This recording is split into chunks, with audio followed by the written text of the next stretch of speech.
Welcome to Heart with Keisha B, the podcast that focuses on the journey of grief, healing, and overcoming unforeseen circumstances. Whether you're dealing with loss or life challenges, this is a podcast that you don't want to miss. I am your host, Keisha B. So take a deep breath, open your mind and your soul, and sit back as we embark on this journey together. Hello, everyone. Welcome to another week of Heart to Heart with Keisha B. You know, the podcast that focuses on grief, healing, and overcoming unforeseen circumstances. And as you know, whether you are a new guest, I want to say thank you. Welcome. And if you are a returning guest, thank you for your continuous support. Now, let's talk about something. This is a podcast that sometimes we focus on uncomfortable conversations. And you may ask, why do we do that? Because in order to have change, we must focus and we must accept the reality that not everything is going to always be comfortable. So as always, I bring on guests that's not only going to tell you their life story, but they're going to uplift you and inspire you. So our guest today is Kelita. Kelita, how are you doing today? I'm doing great, Keisha. Thanks for having me on today. You're more than welcome, Kelita. And as you heard me say, this is a podcast that you may discuss something that's uncomfortable.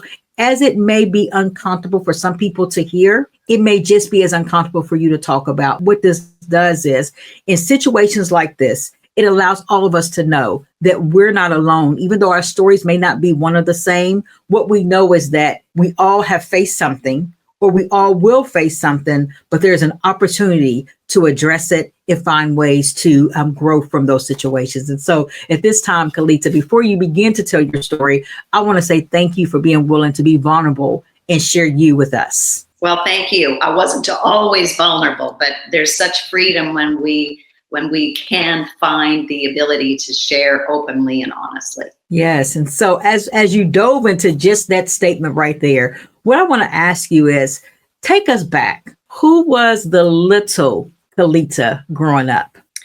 Well, the little Kelita was from a farming, ranching community in Canada, in southern Alberta. Some of you might have heard of the Calgary Stampede, and I lived not far from where that takes place. I had a very, what I thought was happy childhood until I started realizing that maybe my family wasn't as functional as some of my other friends. So just to give you a little Reader's Digest version of my life story, I grew up with 3 older brothers and a younger sister. And my oldest brother, he was taking sexual advantage of me when I was just a preschool girl. That was the first place for me to keep a secret, to hold things in.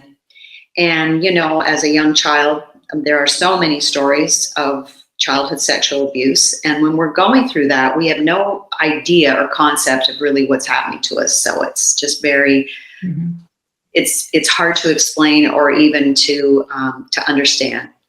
So my father was a troubled soul, and he took his life when I was 11.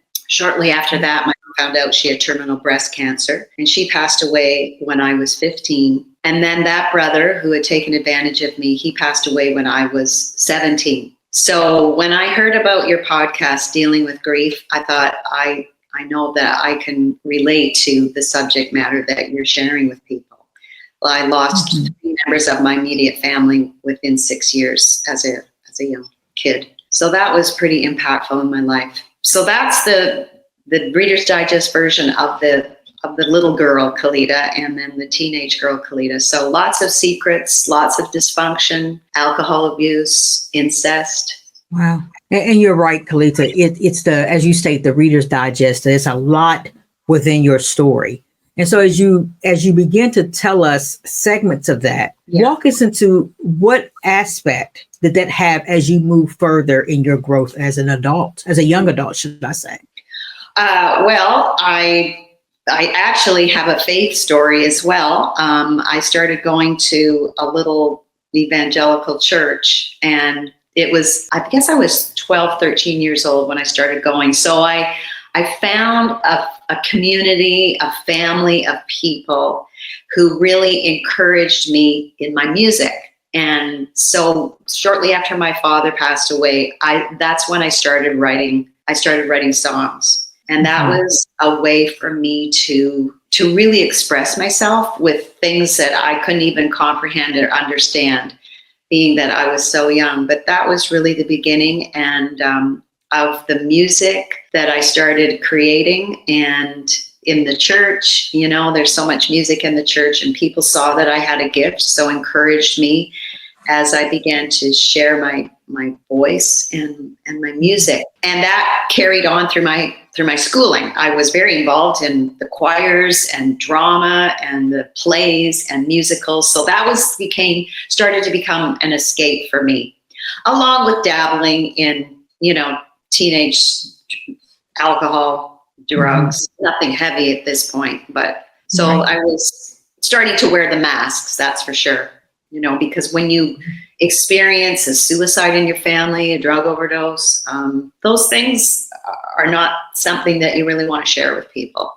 So I started lying about those things at a young age as well. And that's where I was about to go to, Kelita, because what you said was very powerful. You said that your voice became music. And so what I was going to ask you as you stated that was, if you don't mind, share with us the moments where you felt like your voice was not going to be heard, or that it could not be heard, and that you were a silent kid dealing with a bunch of stuff that you didn't ask for, right? But you were subjected to that took your innocence away. Can you talk with us about what did those days look like when you felt that your voice could not be shared with others? Right. I think it stems back further than that. I was the little girl who wanted to keep everyone happy and to please people. And so I didn't even question what was going on. I mean, I just tried in my own little world to put on a happy face, take all those feelings and shove them down, and just be the strong one.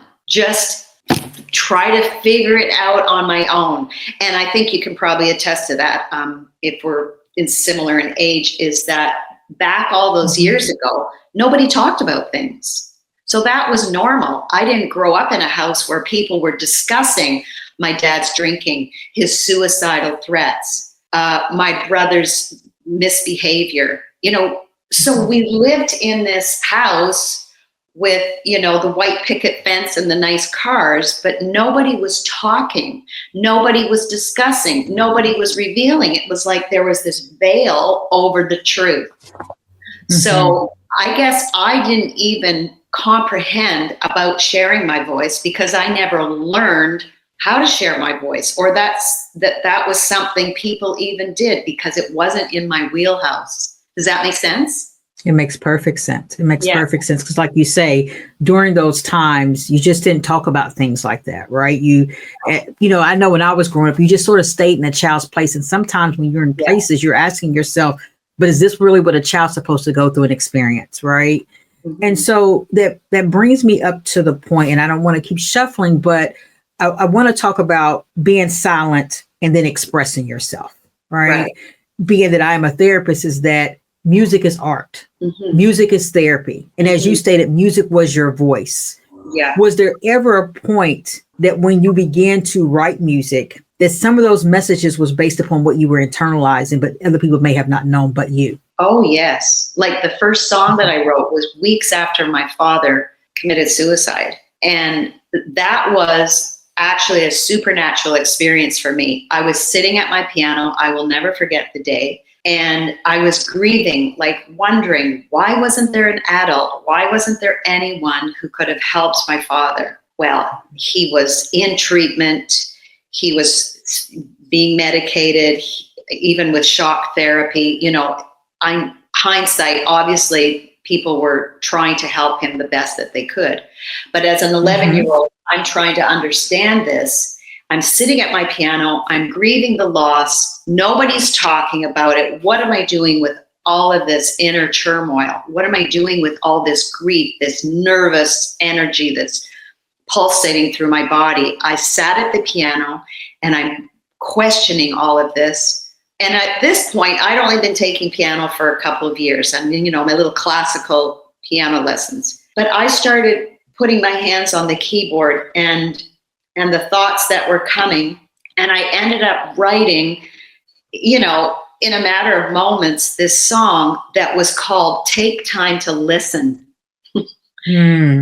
Take time to listen what the man has to say. So I created this image of this homeless person on the street corner and in the winter, and nobody came around him and nobody was there to help him. And he ended up passing away from the cold. And yet the song ends with, oh, I listened to the man, oh, I listened. So even back then, God had his hand on me and gave me the perception that my heart was there and it was big enough, trying to understand my 55-year-old father who had just taken his life. And I remember that moment because I was like, I felt this strong presence, and it was like, well, nobody's here. I'm looking around. And yet that was the moment that I was given that gift. And what I heard was, I've taken someone very precious to you, and I was very close to my dad,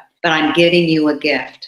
And that was the beginning of the creativity of that gift that has been my lifeline, has helped my healing journey, and I'm so blessed to say has helped many other people on their journey as well. Yeah. It definitely shows you again how art is therapy, and everyone deals with therapy different. As a therapist, I would never tell someone not to go seek a professional, but I also believe in whatever can help you during that moment. Because one of the things that, I often say as a therapist is, what are your coping skills? Because everybody's coping skills are going to look different, and it sounds to me that for those moments, music became your coping skill. Mm-hmm. And so did acting. Even as a kid, I would grab my sister, who was 3 years younger than me, poor girl, and I'd dress her up. I'd get dressed up, and we would play movie star. We would, if there was a music show on TV, we'd get all dressed up. My mother was so good about letting us use her makeup, if she had any wigs, her high heels, and we would perform. So performing any kind, anything, even for the cows. I would sit on the corral fence under the spotlight at night, the yard light, and just that outwardly performing.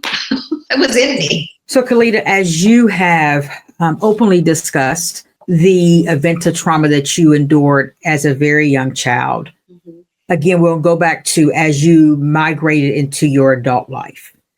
Did the trauma continue in your life outside of dad, mom, and brother? Did you endure any other trauma that has had a large impact on who you are today? Yes, I did. In fact, some of the worst trauma is my mother remarried. And so even when she found out that she had terminal cancer, she married someone who she probably thought was going to take care of my sister and I.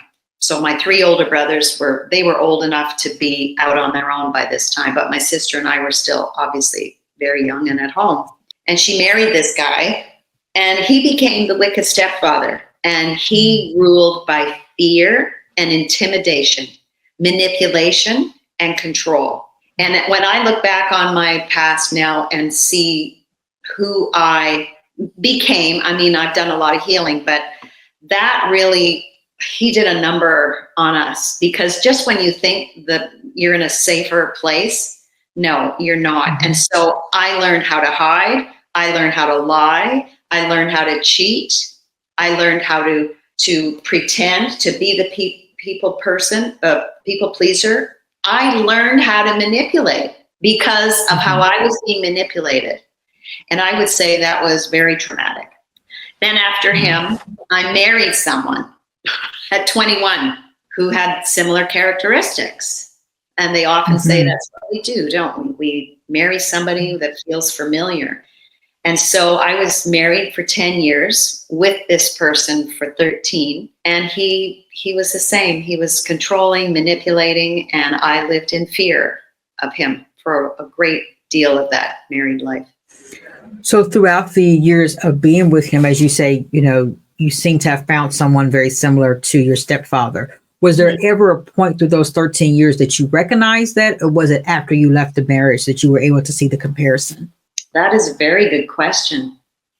I think it's hard to recognize it when you're in it. It's kind of like you're in this mess, but people don't really give you the truth of what they're seeing, because so much of it, here we go again, because I hid so much. So I wasn't even telling myself the truth. But I would say that it was towards the end of the marriage, I finally got into therapy. I started reading, and that started opening me up to see, okay, there's a pattern here. This has taken place. But you know what? I think when we're in it and we're in survival mode, we don't even understand or comprehend what we're in, do we? No, not at all. Not at all. And so let me ask you a question. When you began to go to therapy and you said you was able to start to see, oh my God, there's a pattern. How did you emotionally and mentally adjust to that? And the reason I ask is because that's when sometimes we as people have to say, oh my God, am I the problem, or is the problem the problem? Was there a point that you said, I'm repeating cycles here? Yeah. You know what? I went to therapy for quite a long period of time, but there was something that my therapist acknowledged and made me acknowledge and helped me to understand, is that the mistakes that I made, the choices that were not good, my husband at the time being one of them. We put this pressure on ourselves. Oh, what a messed up woman I was. I did this, I did this, I did this. And what she helped me understand was that I did the best that I could with where I was in my life. And that a lot of the choices that I made were purely out of survival. And I didn't know any better. I didn't have the tools. And so that was a huge relief to me, because I think when we've been through messy relationships, abusive, where we've tried to get away 3, 4, 5, 6 times, we're so hard on ourselves. And she helped me realize that, no, it's not your fault. You did the best that you could. It was good for me, because I had to forgive myself, thinking that I was this crazy woman. And that's where I was going with that question, is being able to see that, like you said, you were only able to show up for what you had to show up with, right? Yeah. And that what you knew is what you knew. And it does take a lot to be able to accept the fact that, wait a minute, it's not my fault, right? It allows you to let go of the guilt. It allows you to let go of the shame that you may have been internalizing silently without anybody else knowing. Kelita, let's talk about, what did life look like for you when you were able to receive therapy and you were able to leave your abusive relationship? Take us on that path. What has life looked like for you at this point? In the beginning, everything was amazing, because I met the man to whom I am married now. But I didn't really give my time any space from one to the other. I just moved right on to the next relationship. And I stopped therapy because I thought everything was going to be okay now. I was with this new guy, and things were good for a few years, and then they weren't. And my husband started having an affair with a very good friend of mine. And that went on for pretty much 2 years. So here I find myself back in this situation where I think I'm going crazy. Am I imagining what's going on, or is this really happening? So it was a very, very difficult, heartbreaking time. And I wish that that had a happy ending. It does have a happy ending, but in the midst of it was brutal. And, I couldn't understand why this was happening to me in a different scenario. But yet again, I was in this traumatic situation. Let me ask you a question, because I heard something, and I'm not sure if our guests heard this. What I heard you say was that you did not give yourself time from one relationship to the next.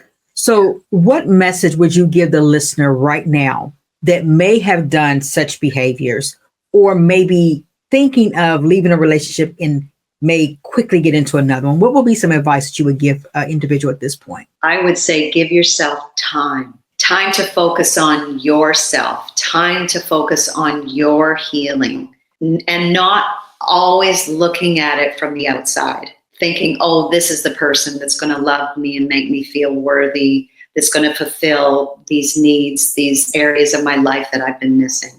That's what I would say to somebody is take your time and focus on yourself and your own self-care and get to know yourself better. Continue therapy, continue reading good books that are going to help you, talk about codependency, that sort of thing. Good word. Yeah. In the midst of me doing therapy, I used to talk to women quite often.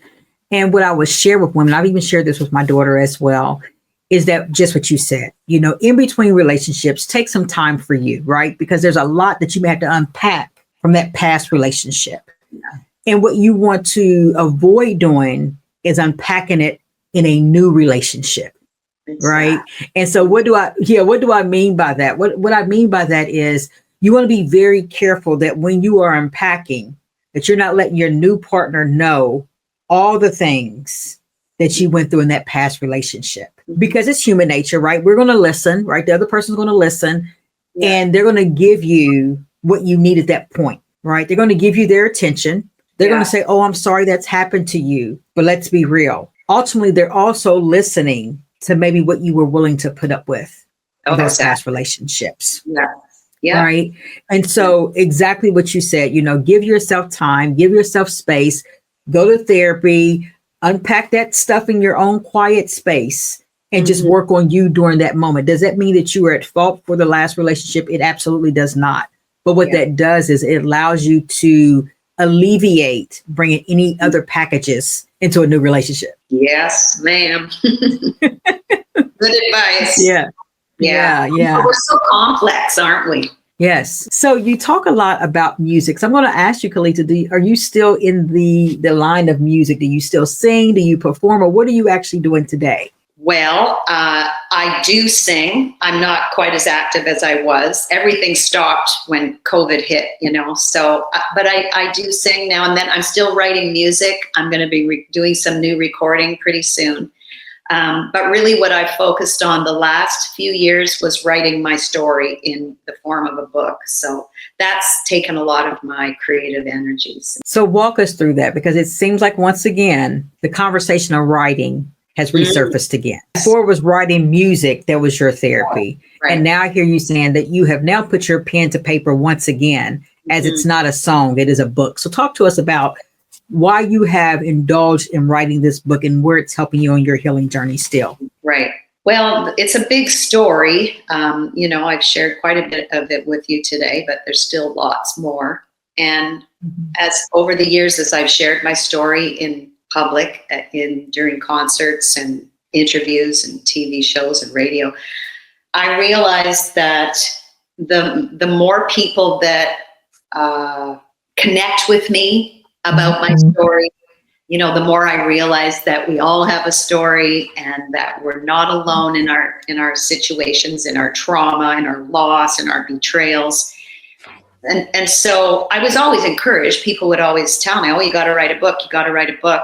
But it really wasn't until these last couple of years when I felt that I was healed enough to be able to go back and enter those places and not just tell the story, but really live it again so that I can bring it to life on the page for the reader so that they can get the most out of it and hopefully connect with their own story. So it's been a long journey. I started putting things on paper about 20 years ago.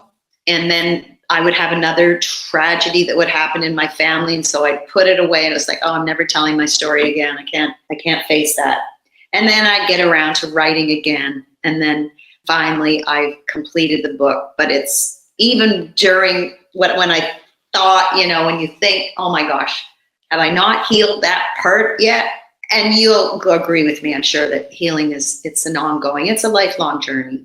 And yes, and that's just, and the book has just been another step on that lifelong journey. It's been very good for me, very cathartic.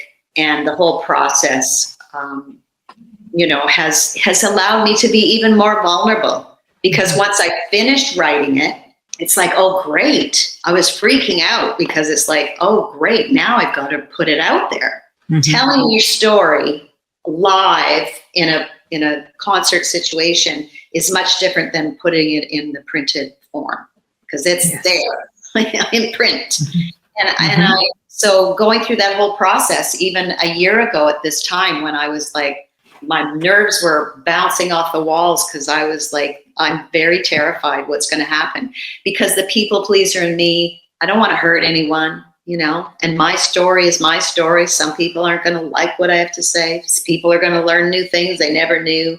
People that I lied to back then might find out, that what I'd lied about. So there was a lot of stuff. So the journey, the healing continues, but the writing has certainly been a way forward and has helped me more than I can say. Yeah. And I can so relate to that, Kelita, on so many different levels. Number one, as you stated, healing is a lifetime journey, right? It's not something that just happens overnight. It's not something that ends, right? And so, but what I also recognized when I was writing my book is that there was things I thought I had healed from. Yeah. But when your psyche starts working, you realize there's some things that's deep down embedded that may have not been on the surface that you have to then process through the writing. So it allows you then to tap into places and things that maybe you had not really thought about before.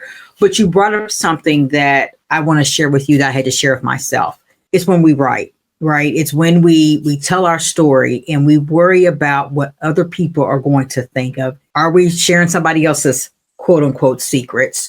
Are we hurting somebody else's feelings? And here's where I had to give myself some grace to say this. For so long, my story has been kept secret. My emotions have been kept secret. My hurt has been kept secret. By all the people that have hurt me that are just continuing to live their life, smile on a day-to-day basis. So at some point, we have to give ourselves grace to be okay. And at some point, we have to give ourselves grace to say, we're no longer going to hurt.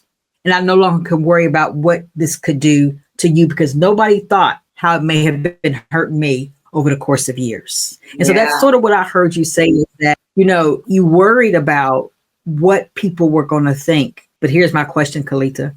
Hope I don't offend nobody. Did anybody worry about what you have been going through for all these years? Mm-hmm. Yeah. And so what I hear you say is that on those days that you wrote, you finally was saying, I have to get this out because I'm tired of hurting from the secrets. I'm tired of hurting from when somebody else hurt me. Wow. Keisha, you said that so well. So well. That is so well put. Thank you for that. You're welcome.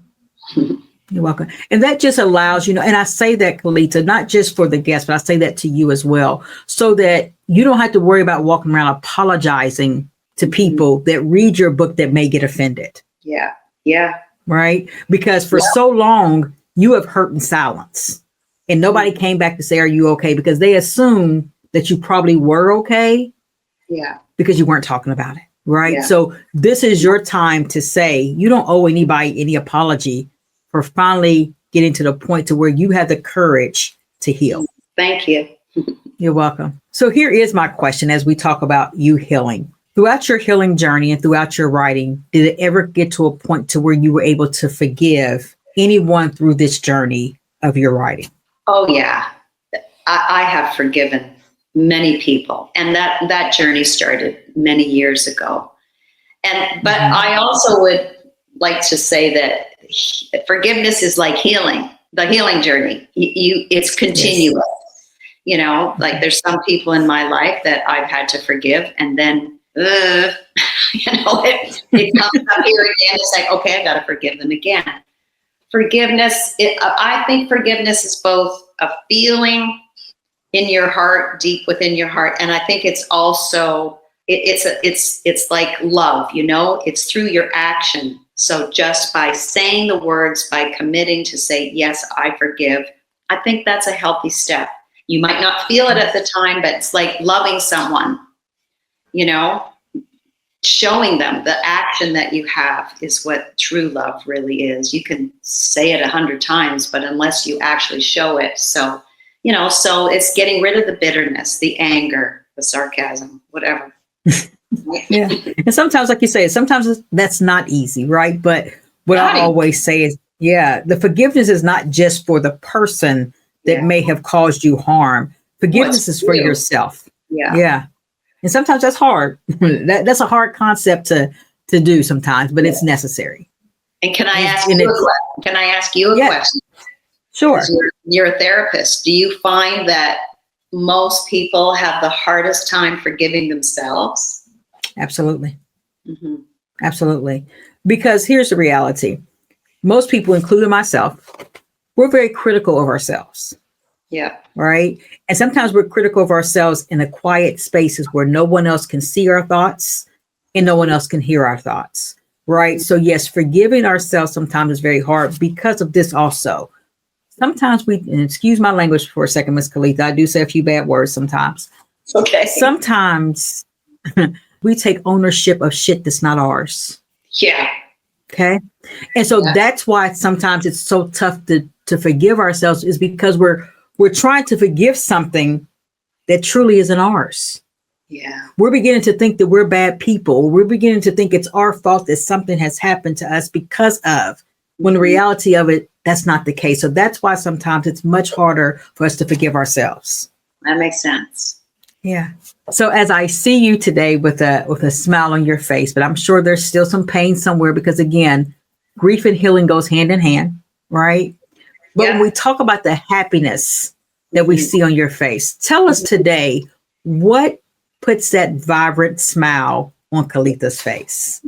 Well, having released myself from a lot of trauma and tragedy in my life has given me a beautiful spirit, just to be able to feel that freedom, that I don't have to hide anymore. My family, I have, my husband and I, Gord, we've gone through a lot, but we've come through it too. And we have a really great relationship where I can totally be myself with him. Totally. Whether I get angry about something or just, I can totally be myself. And that's such a great feeling. And that makes me happy to know that I don't have to fake it. I have a beautiful son. He's engaged to an amazing woman. So I feel like I have a daughter now, and family. So I came from a large family, and a lot of them were taken away. And actually 2 more of my siblings, I lost my sister in a car accident, and then a brother to a drowning. So those, were huge losses again in my life. And to have my little family is so important to me and brings me the most joy of anything. And to know that my son is, right now, he's 32 years old, and he appears to be a healthy human being. That's wonderful. Emotionally and mentally. So it makes me happy that perhaps I've had something to do with breaking some of the generational dysfunction from my family. Kudos to you, because it takes someone, right? And again, that's not an easy task to do, right? But it's necessary. It's necessary to be able to do that. And again, I'm going to say this, we all, okay, I don't care who's listening right now, I may hurt your feelings, but we all have some stuff, and we all have some generational stuff that we can all look at and say, are we repeating or are we replacing? So kudos to you for being able to break what may have been broken along your path. Thank you. You're welcome. So I must ask, before we get to the conclusion of this episode today, you talk about your memoir. Where could one find your memoir, and what is the name of your book? My book is called Reason to Sing, and you can find it on Amazon and on Audible. I've narrated the book as well. Reason to Sing on Amazon, and it's on Audible. I'm definitely going to go check it out there, because it sounds like even though our stories may not be one of the same, it still talks about transformation of things that was put in our pathway when we didn't really know what and how we were walking through it. Yeah. Amen. As my last and final question, as we get to the conclusion of Heart to Heart with Keisha B, is, what is one heart to heart message that you would leave with our audience today? Oh boy. Well, I would say that our trauma, our loss, our abuse does not define us. What defines us is our courage to heal and to take that journey and to be willing to move forward. Wounds and warts and all the rest to go with it. But to find the courage to be honest with yourself, and if you have to, do it afraid. So to my supporters today, that right there is a heart-to-heart message. So as always, I want to thank you for your continuous support. Again, I say, if you are new to this podcast, my hope and my prayers that you will continue to follow Heart to Heart with Keisha B. If you are one of my continuous supporters, once again, thank you. And we will see you during the next episode of Heart to Heart with Keisha B. Thank you for tuning into Heart to Heart with Keisha B. Remember, grief may shape our journey, but it doesn't define who we are. Healing is not a straight path, but with every step forward, you're creating space for hope, strength, and new beginnings. If today's episode brought you comfort or clarity, share it with someone who might need it too. Let's continue building this community of compassion and resilience together. Until next time, take care of your heart, your mind, and your soul. Honor your journey and always know that brighter days are ahead. I am Keisha B, and this has been Heart to Heart.